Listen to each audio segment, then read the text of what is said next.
Well, good morning, everybody. Just wanted to go live and kind of talk about some things. First and foremost, my thoughts go out to the friends and family of those who have served that have died, for sure.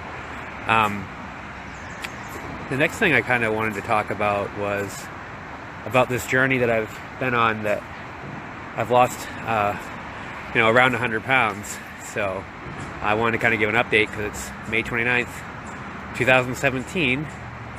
So that's 2 years.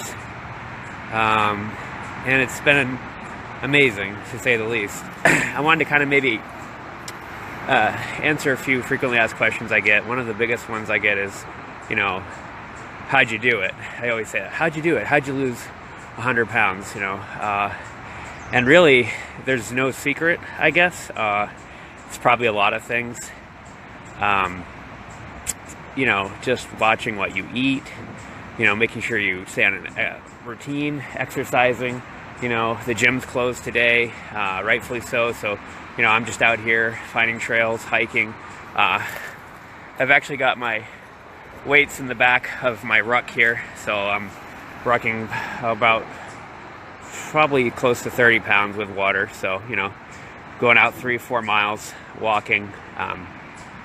So kind of that's how I did it. I probably, fell into some diets. Obviously I'm watching what I eat now, but when I first started, I was only eating, just like I would eat Chick-fil-A when I was in Georgia, but I'd get it, without mayonnaise, without the fries, without the shake, things like that.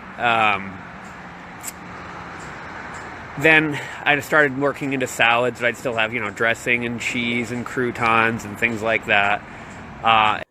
Hello again. Part 2 had some signal issues out there. So I was talking about basically how did I do it? How did I lose those 100 pounds? And I was kind of getting into my diet. The diet piece for me was actually more about moderation of what I was eating.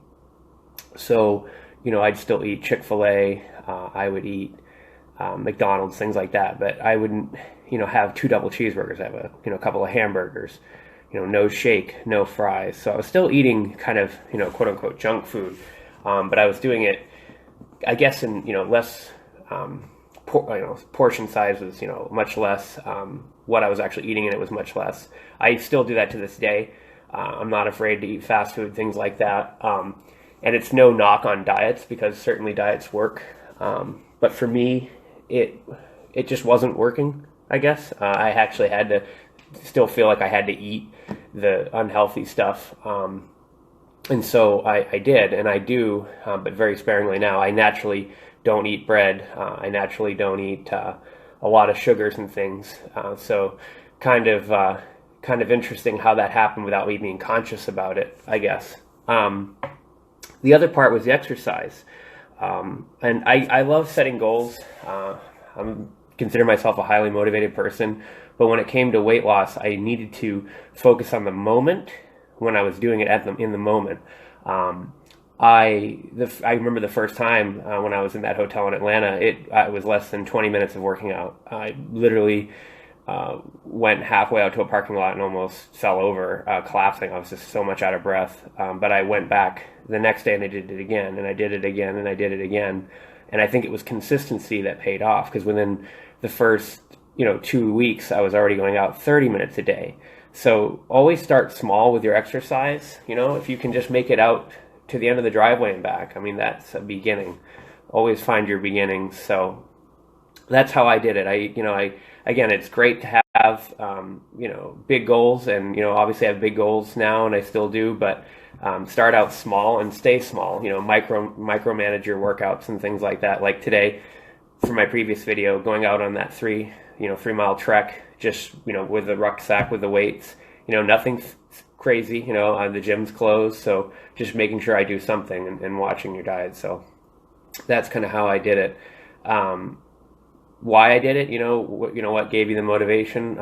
I think it was just looking at myself. I've always wanted to lose weight, but I didn't have that emotional part of losing weight. So certainly wanting to look a lot better, it's pretty cool still to this day when people see me that haven't seen me for a year or two, and they're just like, "You're so different now." So that's still always shocking, and it's fun. I did it for my family, my wife, so I can stay much healthier for her. So there's a lot of reasons why I did it, a lot of personal reasons. I also a big reason was traveling. It's pretty interesting to be 200, close to around 260 pounds and trying to get into a small plane, and knowing that the seatbelt extender is pretty much going to be your next option. And looking at people's reactions or being conscious when you're in the middle seat, and it certainly was disappointing, and so it's pretty different now, of course, now that I can tighten it all the way out on the belt. So certainly it's much more comfortable for air travel. Was another big reason. There's just so many reasons why I did it. I don't think I would have done it any differently than I did. I really kind of enjoyed the journey and finding out for myself how to lose weight rather than trying to go on another route or I guess necessarily follow somebody else. So I kind of did everything at once. When people are like, "Oh, you did the the paleo diet, or you did the Atkins diet, or things like that," it's like, well, it's great, and all that stuff works, but I guess I followed my own route and did it that way. So 2 years are gone. Another 2 years are going to be coming up. I'll be 32 in June. I'm right about 164 right now. The lowest I got was 158, which is a little too low, and the heaviest I've ever was 262. So I think I'll probably stay in the 160s and see where it goes.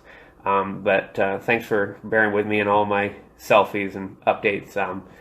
It's just a completely different lifestyle for me, so I really enjoy it. And please, if you guys ever have any questions or you want to find out more, just message me. I'm more than happy to talk about it. Just let me know. So thanks. Take care.